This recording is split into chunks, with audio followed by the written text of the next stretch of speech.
Hello students, welcome to Galaxy Classes. आज हम लोग बात करने वाले हैं ज्योमेट्री पर। जैसा कि आपको पता है, हमने number system, percentage, profit loss, CISI finish कर दिया है और अब हमने एक एडवांस का चैप्टर उठाया है, दैट इज़ ज्योमेट्री।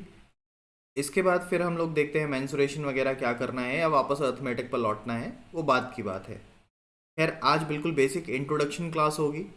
मैं बिल्कुल बेसिक से ही स्टार्ट करने वाला हूँ और ट्राई करूँगा प्रीवियस ईयर के जितने भी क्वेश्चन आए हैं साथ में सॉल्व करते हुए हम लोग आगे बढ़ें।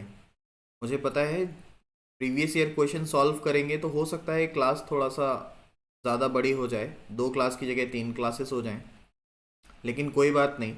प्रीवियस ईयर जितना क्वेश्चन आया हुआ है ज्योमेट्री से आज तक, वो सारा का सारा हम सॉल्व करते हुए ही आगे बढ़ रहे होंगे। तो चलिए स्टार्ट करते हैं। फिर बिल्कुल बेसिक से बताना स्टार्ट करता हूँ आपको कि क्या होता है ज्योमेट्री में। देखिए, ज्योमेट्री बेसिकली 5 पार्ट्स में डिवाइड है। अगर हम लोग ज्योमेट्री की बात करें तो यहाँ पे सबसे पहले हमें पढ़ना होता है लाइन एंड एंगल, रेखा और कोण। सेकंड यहाँ पे जो चैप्टर हम पढ़ते हैं वो है ट्राइंगल, त्रिभुज। उसके बाद फिर बारी आती है सर्कल की, यानी कि वृत्त। आफ्टर दैट पॉलीगन हम लोग देख रहे होते हैं यहाँ पे, बहुभुज जिसको हम हिंदी में कहते हैं। और सबसे लास्ट में फिर हम बात कर रहे होते हैं क्वाड्रिलेटरल की, यानी कि चतुर्भुज की। तो इस तरह से पूरा ज्योमेट्री जो है वो बेसिकली इन 5 पार्ट में डिवाइड है। आज हम लोग लाइन एंड एंगल के पार्ट 1 पर बात करने वाले हैं। लाइन और एंगल को फिर से हमने 2 पार्ट में तोड़ा हुआ है, एक साइड लाइन है और दूसरी साइड पूरी तरह से एंगल को लेके रखेंगे और फिर हम लोग बात कर रहे होंगे। चलिए फिर स्टार्ट करते हैं आज की क्लास।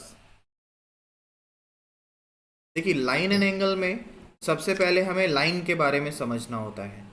रेखा क्या होती है या रेखा कितने प्रकार की होती है, आइए देखते हैं। अगर आप सिर्फ लाइन की बात कर रहे हो, यानी कि सिर्फ रेखा की बात कर रहे हो, तो आपको ये समझना चाहिए कि रेखा एक सीधी लाइन होती है बेसिकली, या आप ऐसे भी कह सकते हैं दो बिंदुओं को मिलाने वाली लाइन को ही रेखा कहते हैं। पर रेखा का थोड़ा सा और डीप मतलब है यहाँ पे। लाइन जो होती है रेखा, वो दोनों तरफ बढ़ती हुई जाती है। मतलब आप ऐसे नहीं कह सकते इस पॉइंट पर आके रेखा रुक गई है या इस पॉइंट पर आके रेखा रुक गई है, वो दोनों तरफ एक्सीडिंग है, जैसे कि मैंने एरो लगा के दिखाया गया है। मान लेते हैं ए और बी रेखा को रिप्रेजेंट कर रहे हैं, ये 2 पॉइंट, तो हम लाइन के लिए लिखेंगे ए बी और इसके ऊपर एक बार लगाएंगे और बार में दोनों तरफ एरो का साइन लगाएंगे, जिससे पता चलेगा कि ए बी एक लाइन है जो दोनों तरफ आगे बढ़ते हुई जा रही है। रेखा का ही एक पार्ट है जिसको कहते हैं रे। रे मतलब होता है किरण, जैसे सूर्य की किरण, है ना। तो सूर्य की किरण से क्या मतलब है, रे से क्या मतलब है, जिस तरह से रेखा में दोनों साइड एक्सीडिंग होती हैं, दोनों तरफ बढ़ते हुए जाते हैं, इसी तरह से रे का एक पॉइंट फिक्स होता है और सिर्फ एक पॉइंट ही आगे की तरफ बढ़ रहा होता है। एक पॉइंट फिक्स होता है रे में हमेशा और एक पॉइंट आगे की तरफ बढ़ता चला जाता है। मान लेते हैं पॉइंट ए फिक्स है और पॉइंट बी जो है वो आगे की तरफ बढ़ता जा रहा है। जैसे कि सूर्य की किरण, सन फिक्स है, सूरज जो है वो फिक्स है, लेकिन उसकी जो किरणें हैं वो लगातार आगे की तरफ बढ़ती हुई चली जाती हैं, है ना। सेम एज लाइट सोर्स समझ सकते हो आप, बल्ब का एग्जांपल ले सकते हो कि एक बल्ब तो फिक्स है लेकिन उसकी जो किरण है वो चारों तरफ बढ़ती हुई जा रही है। ट्यूबलाइट का एग्जांपल ले सकते हो, कोई भी ऐसी चीज़ जो रोशनी देती है आप उसका एग्जांपल यहाँ पे ले सकते हो। तो इसको देखने के लिए हम लिख रहे होंगे ए बी और इसके ऊपर फिर से एक बार, लेकिन इस बार सिर्फ एक एरो लगाएंगे जो कि बी की तरफ होगा। बी की तरफ होने का मतलब है कि पॉइंट ए फिक्स है और पॉइंट बी आगे की तरफ बढ़ता हुआ जा रहा है।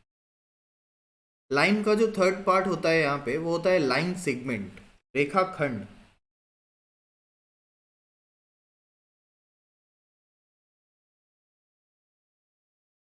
रेखाखंड। ओके, रेखाखंड में क्या होता है? रेखाखंड फिर से आपको नाम देख के ही समझ में आ रहा होगा कि जैसे लाइन होता है, रेखा होता है, वो पूरा एक सीधी लाइन बनाता है, इसी तरह रेखाखंड उसका कोई पार्ट ले रहा होगा, मतलब कोई एक लाइन होगी जिसको किन्हीं दो पॉइंट पर रोक दिया गया होगा, आगे बढ़ती हुई लाइन होगी, किसी दो पॉइंट पर रोक दिया गया होगा और उसको बोल दिया गया होगा रेखाखंड ए बी। और रेखाखंड को दिखाने के लिए सिर्फ ए बी लगाकर ऊपर एक बार लगा देते हैं। एक बार लगा के कोई भी एरो नहीं लगाया है, इसका मतलब है कि दोनों पॉइंट फिक्स हैं, कोई भी पॉइंट आगे की तरफ एक्सीडिंग नहीं है। लेकिन समझिए, कभी भी ज्योमेट्री के क्वेश्चन करते हुए हमें रेखाखंड देखने को नहीं मिलेगा क्वेश्चन में, हमें हमेशा लाइन देखने को मिल रहा होगा, रेखा लिखा होगा, रेखा ए बी, रेखा बी सी, रेखा सी डी, इस तरह की बातें लिखी हुई होंगी। तो हमें समझना है, अगर रेखा की बात कर रहा है, इसका मतलब इस रेखा की बात नहीं कर रहा है, मतलब वो लाइन सेगमेंट की बात कर रहा है, हमें ये बात समझना होगा। क्योंकि हर बार लाइन सेगमेंट को नहीं लिखता है, हो सकता है एक दो बार लिख दे, लेकिन most of the time line segment को ज्योमेट्री के अंदर लाइन के द्वारा ही दिखाया जाता है। वो कहेगा रेखा ए बी, रेखा बी सी, रेखा सी डी, तो लाइन सेगमेंट नहीं कहेगा, वो सिर्फ लाइन कहेगा, और हमें समझना पड़ेगा कि वो लाइन सेगमेंट की बात कर रहा है। होप इट इज़ क्लियर, है ना? चलिए आगे बढ़ते हैं, बहुत बेसिक बेसिक बातें हैं ये। आगे बढ़ते हैं और देखते हैं रेखा किस किस तरह से बन सकती है, क्या क्या चीज़ें होती हैं। अभी आपने देखा कि कोई भी दो पॉइंट मिलते हैं तो एक रेखा बन जाती है। इसी तरह से किसी भी दो पॉइंट को मिलाने पर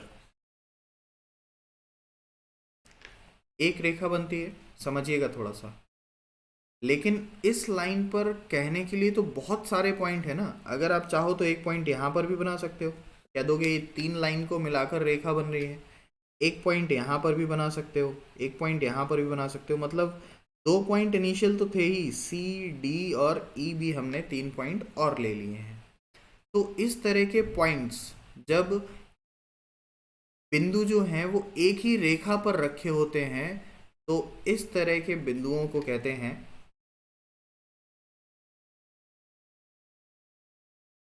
कोलिनियर पॉइंट्स। समझो फिर से, एक ही लाइन पर रखे हुए अगर तीन या तीन से अधिक बिंदु हैं तो उनको हम लोग कह रहे होते हैं कोलिनियर पॉइंट्स। इसी तरह से नॉन कोलिनियर पॉइंट्स भी होंगे। अगर एक रेखा पर तीन बिंदु रखे हुए हैं तो उनको कोलिनियर पॉइंट कहेंगे, और अगर एक रेखा पर तीन बिंदु नहीं हैं, जैसे कि पॉइंट ए पॉइंट बी, मान लेते हैं ये दो बिंदु तो हैं एक रेखा पर, लेकिन तीसरा बिंदु अब इससे बाहर रखा हुआ है, सी यहाँ रखा हुआ है या डी यहाँ पे रखा हुआ है, तो अब कहोगे कि अब ये नॉन कोलिनियर पॉइंट होंगे, यानी कि ए बी सी डी जो होंगे वो होंगे नॉन कोलिनियर पॉइंट्स। हिंदी में इनको कहते हैं संरेख बिंदु, इसको कहेंगे असंरेख बिंदु, है ना? समझिए, ज़्यादा कोई मतलब नहीं है, बस समझने की बात है। कभी कभी क्वेश्चन में लिख के आ जाता है point A B C are collinear, बिंदु ए बी सी संरेख हैं। संरेख होने का मतलब है कि एक ही लाइन पर रखे हैं। नॉन कोलिनियर का मतलब होता है कि ये तीन जो बिंदु हैं वो अलग अलग पॉइंट पर रखे हुए हैं, बस इतनी सी बात। सेम एज अगर कोई दो रेखाएं मान लेते हैं ए बी और दूसरी है सी डी, कोई दो रेखाएं एक दूसरे को काटती हैं, ठीक है, किसी भी पॉइंट पर काट सकती हैं, कोई भी जनरल पॉइंट हो सकता है। अगर दो रेखाएं रखी हुई हैं तो एक दूसरे को काटेंगी, कॉमन सी बात है, अगर पैरेलल नहीं है तो। लेकिन अगर उसी पॉइंट से तीसरी रेखा भी निकल जाती है,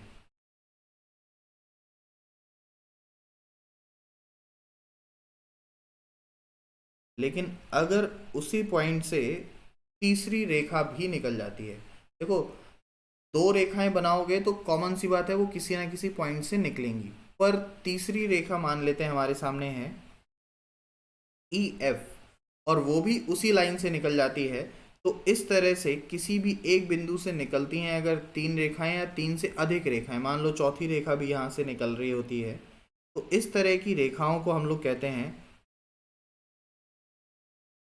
कॉन्करेंट लाइंस, यानी कि हिंदी में लिखते हैं इनको समपाती रेखाएं।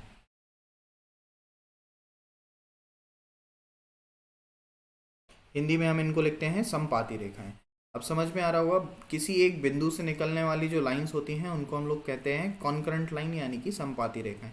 देखो छोटी छोटी सी बातें हैं ये, इसमें इतना मतलब कुछ ज़्यादा वो नहीं है, लेकिन फिर भी कई बार ये क्वेश्चन में लिख के आ जाती हैं समपाती रेखाएं, संरेख बिंदु, तो हमें समझने में दिक्कत होती है कि ये हैं क्या एग्जैक्टली, तो इसलिए यहाँ पे छोटी छोटी सी बातें बताते हुए चल रहे हैं। थोड़ा सा और आगे बढ़ते हैं और अब बात करने वाले हैं हम लोग परपेंडिकुलर लाइंस की, लंबवत रेखाएं। देखो एक रेखा के बारे में तो हमने बात कर ली, लेकिन दो रेखाएं जब रखी हो सकती हैं तो किस किस तरह से रखी हो सकती हैं। हो सकता है एक रेखा बेस पर रखी हो और दूसरी रेखा उसके ऊपर 90 डिग्री का एंगल बनाकर खड़ी हो, इस तरह से। मान लेते हैं रेखा सी डी जो है उसके ऊपर 90 डिग्री का एंगल बना के खड़ी हुई है, तो इस तरह की लाइन को हम लोग कहते हैं परपेंडिकुलर लाइंस, यानी कि लंबवत रेखाएं।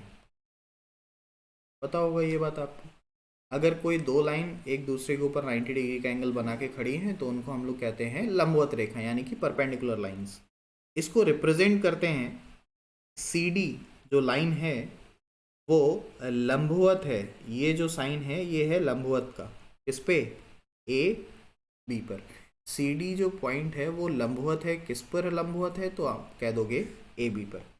अच्छा यहाँ से ही एक छोटी सी बात बनती है, उसको ही साथ में डिस्कस करते हुए चलते हैं। देखो ध्यान से, रेखा ए बी,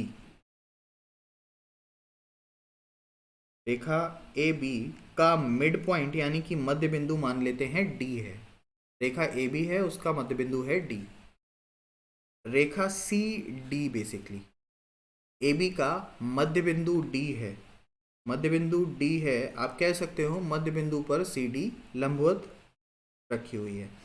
अगर इस तरह की कभी भी चीज़ आपको देखने को मिलती है तो आप कह सकते हो सी डी के किसी भी बिंदु से, फिर से सुनिए, लाइन सी डी है, रेखा सी डी के किसी भी बिंदु से, रेखा सी डी पर कोई भी बिंदु हो, उससे अगर ए और बी को मिलाया जाएगा, मान लेते हैं ये एक्स है, ऊपर वाला जो पॉइंट है ये वाई है, और सबसे ऊपर वाला जो पॉइंट है ये जेड है, या इसको सी ही रहने देते हैं, तो आप कह सकते हो एक्स ए, यानी कि ये वाली लाइन हमेशा बराबर होगी एक्स बी के। फिर इसी तरह से वाई ए हमेशा बराबर होगा वाई बी के, और सी ए हमेशा बराबर होगा सी बी के। ये एक छोटा सा यहाँ पे थ्योरम जनरेट हो जाती है हमारे सामने। अगर ए बी का मिड पॉइंट है डी और सी डी जो है वो पैरेलल है, तो आप कह सकते हो सी डी पर किसी भी बिंदु से ए और बी को मिलाया जाए तो वो दोनों रेखाएं हमेशा आपस में बराबर होंगी। वाई ए जो है बराबर होगी वाई बी के, सी ए बराबर होगी सी बी के। क्लियर है ये बात? चलिए आगे बढ़ते हैं, और आगे बढ़ते हुए हम लोग बात करने वाले हैं पैरेलल लाइंस की।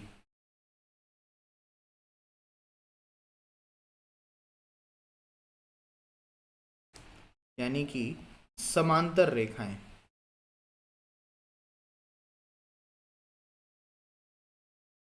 ओके, पैरेलल लाइंस के बारे में देखते हैं। पैरेलल लाइंस का मतलब है दो ऐसी रेखाएं जो आपस में एक दूसरे को किसी भी बिंदु पर ना काटें, उनको कहते हैं हम समांतर रेखा। आगे बढ़ती हुई चली जाए और आपस में किसी भी बिंदु पर ना काटें, उनको कहते हैं हम लोग समांतर रेखा। लाइक मान लेते हैं ये है रेखा ए बी और ये है रेखा सी डी।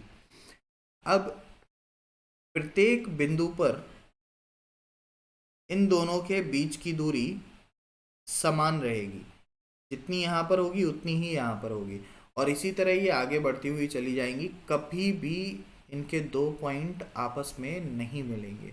एक स्केल समझ लीजिए, स्केल की जो ऊपर वाली लाइन होती है और जो नीचे वाली लाइन होती है वो बिल्कुल सीधी होती है, पैरेलल होती हैं, उनके बीच की दूरी हमेशा बराबर होती है, वो कभी भी कितना भी आगे बढ़ाया जाए पर एक दूसरे को नहीं मिलेंगे, ठीक है ना।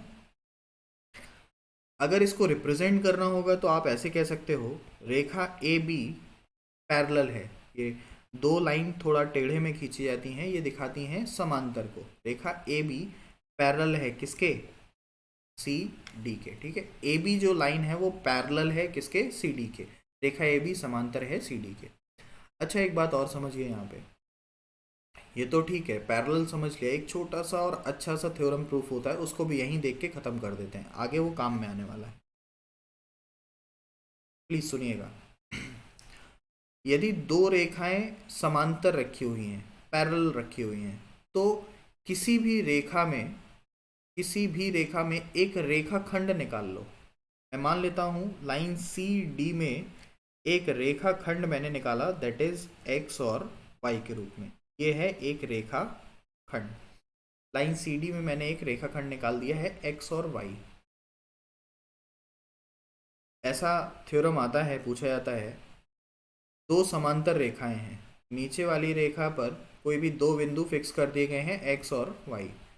अब एक्स वाई द्वारा ऊपर वाली रेखा पर बनाए गए त्रिभुज का क्षेत्रफल आपस में कैसा होगा। मतलब समझो पहले ये क्या कहना चाह रहा है। मान लो यहाँ पर इसने 3 पॉइंट बनाए, 1 2 और 3, ये मान लेते हैं P है, ये मान लेते हैं Q है, और ये मान लेते हैं R है। तो आपसे कह रहा है कि आपको करना क्या है, X से P को मिलाना है और फिर P से Y को मिलाना है, तो एक त्रिभुज बना, कौन सा, एक्स पी वाई। फिर इसी तरह से आपसे कह रहा है बिंदु x से q को मिलाना है और q से फिर से y को मिलाना है, तो एक और त्रिभुज बना, त्रिभुज एक्स क्यू वाई। और इसी तरह से यहाँ पर तीसरा त्रिभुज भी बनेगा, दैट इज एक्स आर और वाई, त्रिभुज एक्स आर और वाई। और आपको अब याद रखना है कि इन तीनों त्रिभुजों का क्षेत्रफल आपस में बराबर होता है। एक्स वाई बेस पर फिक्स किया गया है, ऊपर पी क्यू आर 3 बिंदु बनाए गए हैं, तीनों बिंदुओं पर एक्स वाई को बेस मानते हुए 3 त्रिभुज बनाए गए हैं, और पूछा जाता है कि इन त्रिभुजों का क्षेत्रफल किस अनुपात में होगा या किस तरह होगा। तो हमें याद रखना है, अगर समांतर रेखाएं हैं और ऊपर वाली रेखा के साथ ऊपर वाली रेखा पर बिंदु देकर ट्राइंगल बनाए गए हैं, तो तीनों ट्राइंगल या 3 4 5 कितने भी ट्राइंगल हों वो आपस में हमेशा समान क्षेत्रफल लेके बैठे हुए होंगे। ऐसा होता क्यों है, ऐसा होता है इसलिए है क्योंकि त्रिभुज का जो क्षेत्रफल होता है वो होता है 1/2 बेस इंटू हाइट। बेस तो सबके लिए बराबर है, दैट इज एक्स वाई, आधार तो सबके लिए समान कर रखा है, और हमें पता है कि पैरेलल लाइन जब भी होती हैं तो ऊंचाई हमेशा बराबर होती है। तो आप कहोगे बेस भी बराबर है और ऊंचाई भी बराबर है, दोनों वेरिएबल बराबर हैं, तो आगे आने वाले जितने भी त्रिभुज इससे बनेंगे वो सारे के सारे आपस में समान क्षेत्रफल लेके बैठे हुए होंगे, ठीक है ना।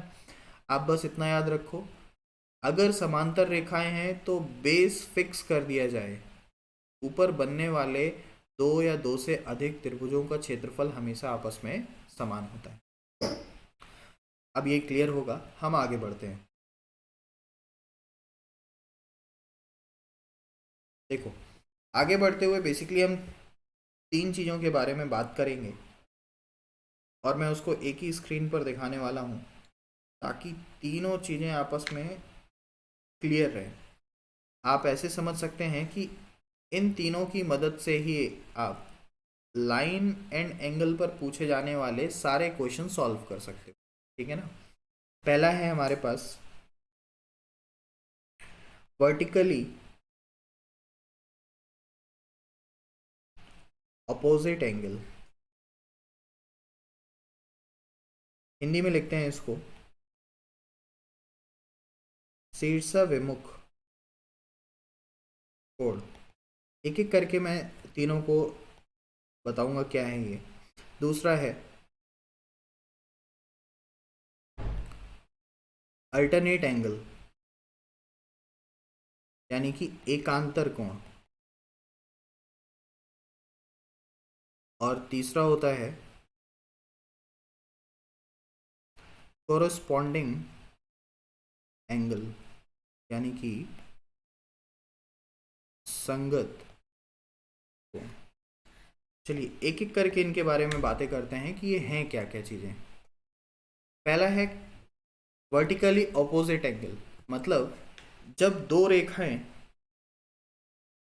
एक दूसरे को किसी भी बिंदु पर काट रही हैं, जब दो रेखाएं खींची जाएंगी तो कॉमन सी बात है एक दूसरे को किसी ना किसी बिंदु पर काटेंगी।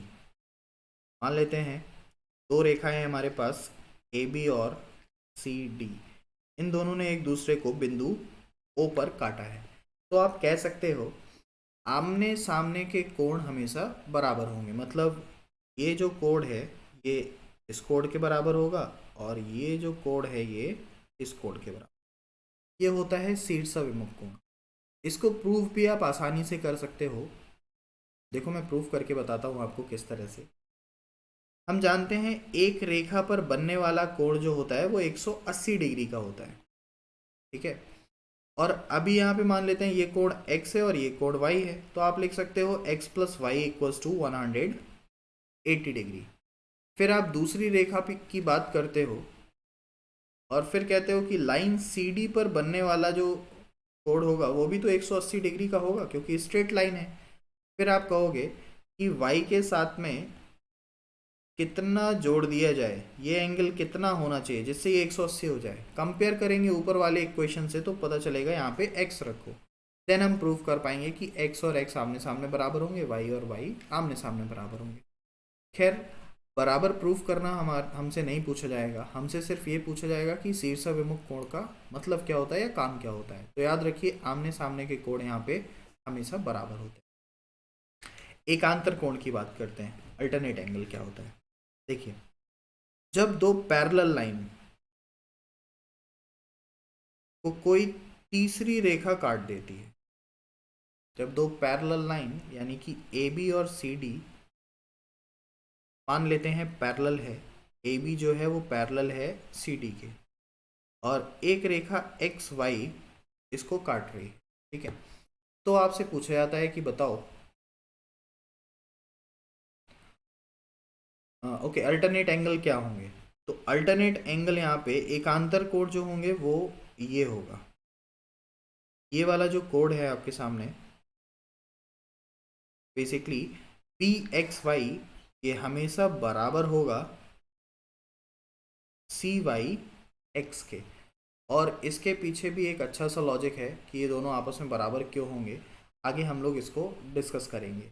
अभी समझिए आप कि ये एंगल इसके बराबर होगा और ये एंगल इसके बराबर होगा। ये होते हैं हमारे पास एकांतर कोण। चलो इसको यहीं पे डिस्कस कर लेते हैं। एक अच्छी बात है यहाँ पे देखो समझिए, क्वेश्चन कई बार पूछा भी गया है। क्वेश्चन कुछ इस तरह से पूछा गया है, दो समांतर रेखाओं के बीच बनने वाला कोण ज्ञात करो। दो समांतर रेखाओं के बीच बनने वाला कोण ज्ञात करो। तो कहोगे ये दो समांतर रेखाएं हैं, इनके बीच तो कोई कोण है ही नहीं, कैसे बता दिया जाए कितने डिग्री का कोण बन रहा है। यस बिल्कुल सही बात है, दो समांतर रेखाओं के बीच में कोई कोण नहीं होता है, इसीलिए हम इसको लिखते हैं 0 डिग्री। दो समांतर रेखाओं के बीच का कोण बनेगा तो होगा कितना डिग्री, 0 डिग्री। क्लियर है ये बात। अब समझिए फिर से, प्लीज सुनिए ध्यान से। अगर 0 डिग्री आंसर में नहीं होता है तो हमारा अगला आंसर जो होता है वो होता है 180 डिग्री, 180 डिग्री। बहुत इंपॉर्टेंट है, सिंगल लाइन पर कई बार पूछा गया है। दो समांतर रेखाओं के बीच बनने वाला कोण ज्ञात करो। तो पहला आंसर 0 डिग्री, 0 डिग्री ऑप्शन में नहीं है तो दूसरा आंसर होगा 180 180 डिग्री। अब आप ऐसा मत कहिएगा कि सर दोनों आंसर में हो तो क्या करेंगे, है ना, क्योंकि दोनों में से कोई एक होगा, या तो 0 होगा या तो 180 होगा। समझिए 180 डिग्री किस तरह आता है। 180 डिग्री लगाने के लिए आप ऐसे कह सकते हो, दोनों लाइन को एक लंबवत रेखा के द्वारा मिला दिया जाता है। लंबवत रेखा के द्वारा मिलाया गया तो फिर आप कहोगे कि यहाँ पर 90 बन रहा होगा और यहाँ पर भी कितने बन रहा होगा, 90, और 90 और 90 जोड़ के 180 बना देता है। फिर आप ऐसा नहीं करोगे कि दोनों तरफ से काउंट करो, इस तरफ भी 90 बनेगा इस तरफ भी 90, ऐसे नहीं, किसी भी एक साइड से काउंट करो और बता दोगे कि 180 डिग्री का कोण बन रहा है। इसी रेखा को अगर थोड़ा सा टेढ़ा किया जाए, अब पूछा जाए कि कितने डिग्री का कोण बनेगा, तब भी आप कहोगे 180 डिग्री का कोण बनेगा। मान लो ये बढ़ के 90 से 120 हो जाएगा तो ये घट के कितना हो जाएगा, 60, और फिर भी 120 और 60 मिलके कितना बना रहे होंगे, 180 बना रहे होंगे। तो समझो दो पैरेलल लाइन के बीच में हमेशा जो कोण बनता है वो बनता है 180 डिग्री का। इसी तरीके से यहाँ पर अगर कोई कोण होगा x और ये कोई कोण होगा y, जो दोनों जुड़कर आपस में बना रहे होंगे 180 डिग्री, तो x उठकर इस तरफ आ जाएगा और y उठकर इस तरफ आ जाएगा, और फिर आप कहोगे x प्लस वाई बराबर कितना, 180 डिग्री इस तरफ, और x प्लस वाई बराबर 180 डिग्री इस तरफ। और इससे आप एकांतर कोण को प्रूव कर सकते हो कि x जो इस तरफ था वो नीचे उतर के आ जाएगा, y दूसरी तरफ आ जाएगा। इसको हम लोग कहते हैं अल्टरनेट एंगल। होप ये बात क्लियर होगी, और ये बहुत इंपॉर्टेंट चीज़ है तो इसको ज़रूर याद रखना। दो समांतर रेखाओं के बीच बना कोण 0 डिग्री या फिर 180 डिग्री का होता है। अब बात करते हैं लास्ट हमारे पास एंगल है संगत कोण, कोरोस्पॉन्डिंग एंगल। इसके बारे में, अगर दो समांतर रेखाएं, या ज़्यादा कर लो 3 समांतर रेखाएं, 3 या 3 से अधिक समांतर रेखाएं अगर हमारे सामने खिंची हुई हैं, मान लेते हैं 3 या 3 से अधिक समांतर रेखाएं खिंची हुई हैं, और इन समांतर रेखाओं को किसी एक लाइन ने काट दिया है, किसी एक स्ट्रेट लाइन ने काट दिया है, तो इस पर बनने वाले, इसके एक तरफ बनने वाले सारे कोण आपस में बराबर होंगे, जिनको हम कहते हैं संगत कोण। मतलब यहाँ पर जो मान लो कोण बन रहा होगा x, यहाँ पे y, यहाँ पे z और यहाँ पे a मान लेते हैं, ये सारे के सारे कोण आपस में बराबर होंगे। पैरेलल लाइन खींच रहे हैं, एक लाइन खींची गई है, तो जो भी एक साइड पर एंगल बन रहे होंगे वो सारे के सारे एंगल बराबर होंगे। इसी तरह से इस तरफ बनने वाले भी सारे एंगल आपस में बराबर होंगे, इस तरफ के अलग बराबर होंगे, इस तरफ के अलग बराबर। इनको कहते हैं हम लोग संगत कोण। ये 3 बातें याद रखिएगा। सारे लाइन एंड एंगल के क्वेश्चन इन्हीं 3 पर डिपेंडेंट होते हैं, इसके अलावा और कुछ नहीं आता है उनमें। ये 3 बातें याद हैं आपको तो सारा का सारा आप लगाते हुए अपने आप चले जाओगे। चलिए आगे बढ़ते हैं और कुछ बातें करते हैं इनको। अच्छा, इन्हीं 3 से मिक्स होकर, इन्हीं 3 को मिलाकर तिर्यक रेखा काटती है समांतर रेखाओं को। तो एक छोटी सी थ्योरम प्रूव करते हैं, उसको भी देख लेते हैं, क्यों छूट जाए। वो ज़्यादा कुछ है नहीं उसमें, लेकिन फिर भी एक नज़र मार के देख लेते हैं इसको। जब तिर्यक रेखा समांतर रेखाओं को काटती है तो उसके बाद यहाँ पर कुछ कोण निकल के आते हैं, लाइक 1 2 3 4 5 6 7 और, ठीक है। और इन कोणों के बारे में हमें बात करनी है कि इसमें से कौन कौन से कोण बराबर होंगे आपस में। तो आप कहोगे सबसे पहले तो आमने सामने के कोण बराबर होंगे। क्यों बराबर होंगे? शीर्ष विमुख कोण हैं। अभी देखो हमने पढ़ा आमने सामने के कोण आपस में बराबर होंगे। क्यों बराबर होंगे? क्योंकि शीर्ष विमुख कोण है, यानी कि वर्टिकली अपोजिट एंगल है। तो आप कहोगे एक जो है वो बराबर होगा, एंगल 1 बराबर होगा 3 के, और इसी तरह 2 बराबर होगा 4 के। सेम एज नीचे कहोगे 5 बराबर होगा 7 के और 6 बराबर होगा। क्लियर बात है ये? फिर एक बात तो हो गई वर्टिकली अपोजिट एंगल, दूसरी आती है अल्टरनेट एंगल, सेकंड वाला एकांतर कोण।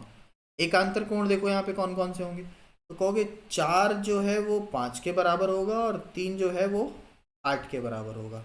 तो 4 बराबर है 5 के, तो ना एक साथ लिखते हैं, ऊपर लिखते हैं इनको अलग से ताकि ये क्लियर रहे। 5 बराबर है 7 के और 6 बराबर है 8।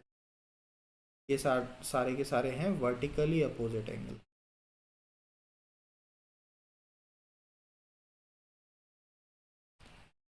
ठीक है, ये है वर्टिकली अपोजिट एंगल। इसके बाद में 4 बराबर होगा 5 के और 3 बराबर होगा 8 के। समझो, ये है अल्टरनेट एंगल।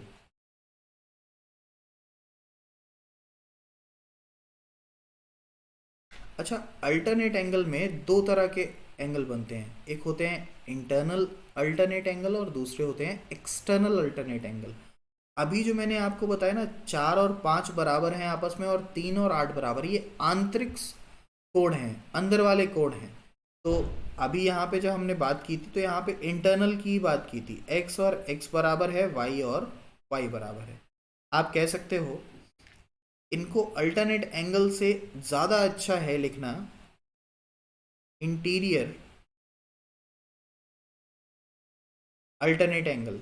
और एक्सटीरियर अल्टरनेट एंगल कौन से होंगे यहाँ पे, तो ये वाला जो एंगल है एक, ये बराबर होगा 6 के और 2 बराबर होगा 7 के। एक बराबर है 6 के और 2 बराबर होगा 7 को। इसको आप कहेंगे exterior alternate angle, exterior alternate angle. और लास्ट हमारे पास जो बचता है वो है कोरोस्पॉन्डिंग एंगल, संगत कोण। संगत कोण यहाँ पे कौन कौन से होंगे, तो संगत कोण हमें पता है दो लाइन खींचती हैं और उसमें जो एक साइड बनते हैं, जैसे कि एक बराबर है 8 के, 2 बराबर है 5 के, 3 बराबर है 6 के और 4 बराबर है 7 के।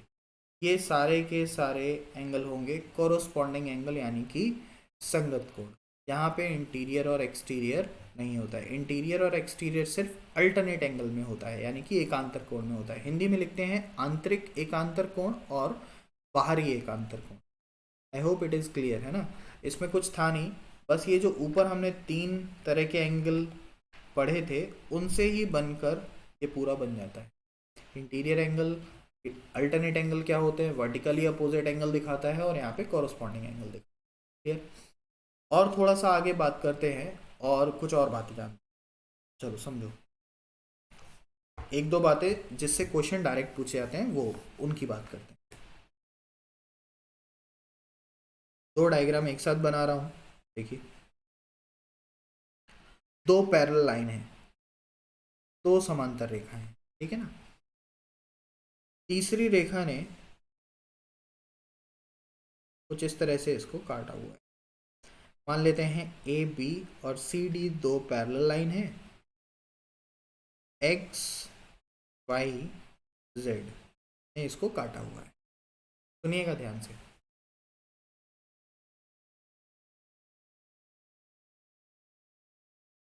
हमसे यहाँ पे पूछा जाता है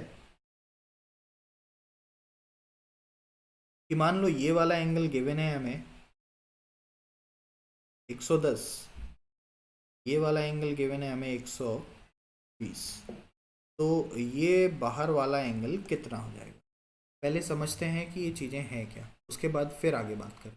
देखिए, हमने पॉइंट वाई से एक पैरेलल लाइन और खींच दी है, समांतर रेखा और खींच दी है, जिसको हम लोग ई और एफ का नाम दे रहे हैं। क्लियर है। अब आप कहोगे ये जो ई एफ बन गया है, तो ये 120 है तो इस तरफ भी 120 आ जाएगा। अगर ये 120 है तो यहाँ पे 60 होना चाहिए, क्योंकि पूरा लाइन 180 का होता है, तो इस तरफ भी 60 आ जाएगा।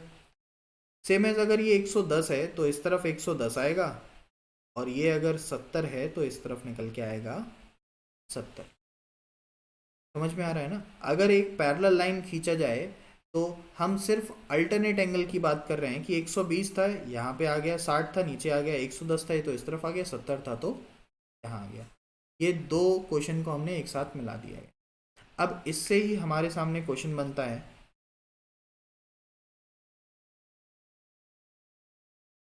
उसकी बात करते हैं। देखो क्वेश्चन कुछ इस तरह से आता है, ए बी और सी डी दो पैरेलल लाइन है, इनको किसी रेखा के द्वारा आपस में मिलाया जाता है ना। ये वाला एंगल मान लो दे रखा होता है x, ये वाला एंगल दे रखा होता है y, और पूछ रहा होता है ये एंगल कितना होगा। अब आपको यहाँ समझना पड़ेगा कि ये x और y दे रखा है, तो ये बाहरी एंगल होगा x प्लस वाई के बराबर। और अगर पूछा जाए ये अंदर वाला एंगल कितने का होगा, तो आप कहोगे ये अंदर वाला एंगल होगा 360 माइनस एक्स प्लस 360 में से अगर x प्लस वाई को माइनस कर दोगे तो वो अंदर वाला छोटा एंगल आपको मिल जाएगा, क्योंकि पूरा चक्कर घूमेगा वो कितने का घूमेगा, 360 का घूमेगा। सेम एज एक और क्वेश्चन यहाँ पे निकल के आता है इसी तरीके का, उसको भी देखते हैं। सेम ही है, कुछ अलग नहीं है, बराबर ही है, एक ही बात है, लेकिन दो बार अलग अलग बोला जाता है उसको। अभी हमें दो बड़े एंगल दिए गए थे x और y, इस बार दो छोटे एंगल दिए गए हैं x और y। तो ये जो छोटा एंगल बीच में बन रहा होगा इसके बारे में पूछा जाता है, और ये होता है x प्लस वाई के बराबर। और इसी टाइम पर अगर आपसे ये बड़ा वाला एंगल बाहर का पूछ लिया जाए तो आप कहोगे 360 माइनस एक्स प्लस वाई, ये आपके आंसर हो जाते हैं।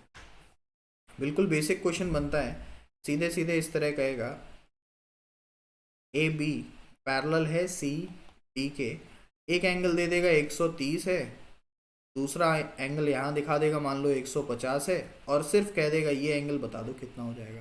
तो हमें समझना है 130 प्लस 150 यानी कि ये एंगल हो जाएगा 280 के। फाइनल आंसर, बस इतना ही। और अगर पूछा जाए कि छोटा अंदर वाला एंगल कितना हो जाएगा, तो 360 माइनस 280, ये हो जाएगा अंदर वाला छोटा एंगल।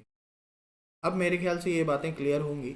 छोटा वाला एंगल बहुत कम पूछता है, बस दोनों बड़े एंगल देके बाहर वाला ही एंगल पूछता है, तो आपको सीधे दोनों को ऐड करना होता है, जो भी एंगल्स दिए गए हैं उनको ऐड करो और आपका फाइनल आंसर हो जाएगा। क्लियर है ये बात?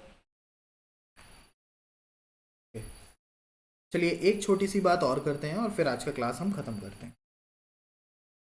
अगेन दो पैरेलल लाइन है हमारे पास जिसको किसी तिर्यक रेखा ने काटा हुआ है, ठीक है।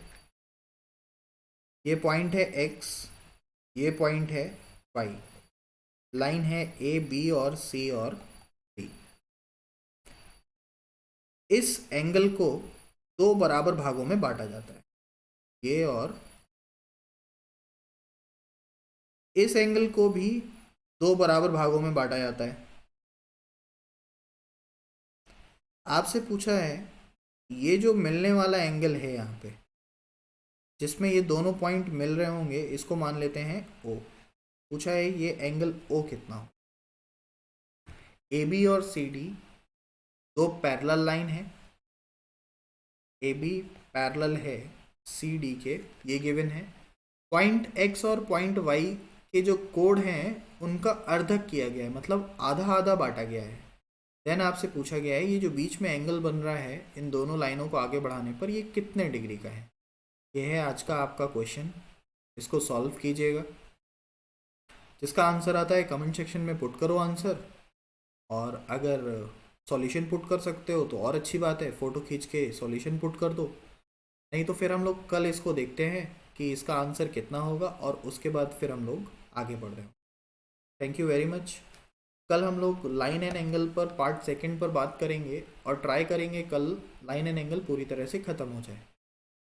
कल से ही हम स्टार्ट करेंगे इसके क्वेश्चन सॉल्व करना जो प्रीवियस ईयर आए होंगे, और कल और परसों 2 दिन में इसके क्वेश्चन भी सॉल्व कर लेंगे। हो सकता है कल मैं इसका PDF आपको दे दूँ। चलिए फिर कल मिलते हैं। Thank you.